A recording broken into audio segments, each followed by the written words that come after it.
राज्य में विभिन्न हस्पिटाल कार्यरत नर्सिंग कर्मचारी मानक 10 दफा दाबी आरंभ होईछि आंदोलन। आज नर्स ऑफिसर माने साधारणतः रोगी सेवा कार्य बातिल करिसेंति। ए परिप्रेक्षी एमाने जिला मुख्य चिकित्सालय परिसर में धारणार बसी रहिबा सह प्रदर्शन करिसेंति। दाबी पूरण नहेले आसंता 27 तारिख ठारू स्नोएस कार्य बंद आंदोलन कराजिबो बोली चेतावनी दिया जायछि। स्थायी नियुक्ति, ड्रेस कोड परिवर्तन, सठिक समय पदोन्नति सम्बन्धे 10 दफा दाबी नहीं पूर्व सरकार को अवगत करा जायतिला, किंतु यार कौनसी सुफल न मिलबारु आसंता 27 तारिख ठारू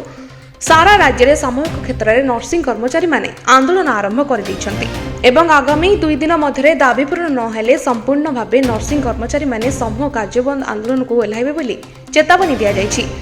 सेपटे आंदोलन फल हस्पिटाल रोगी सेवा ब्याहत होइथिबा बेले रोगी संपर्क माने एथिरे निजर प्रतिक्रिया प्रकाश करिसेंति। विजयलक्ष्मी दास जाजपुर ब्रांच पुनिया प्रेसिडेंट 10 दफा दाबी गवर्नमेंट को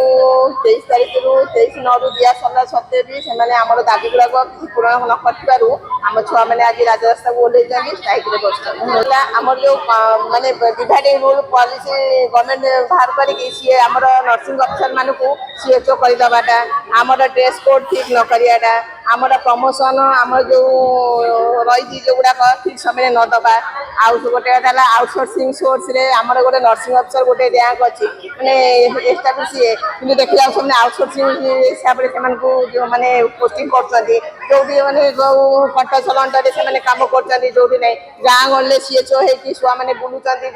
ये वाला फेरी वाला ये भाया है गोटे गोटे राति अधा पर्यटन कम कराऊँ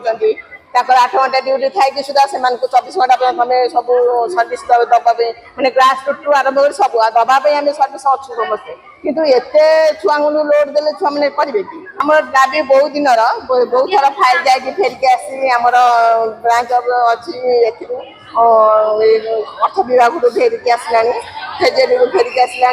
मानने स्टेट रे पूर्व सरकार से कम्युनिकेटर करके मासे तलू आम लेखा देलु गवर्नमेंट को जे गवर्नमेंट आम दाबी पूरण कर कि गवर्नमेंट आज पर्यटन पूरण न कर आज जाजपुर परमेश्वर पंडा रिपोर्ट जेहेवा न्यूज।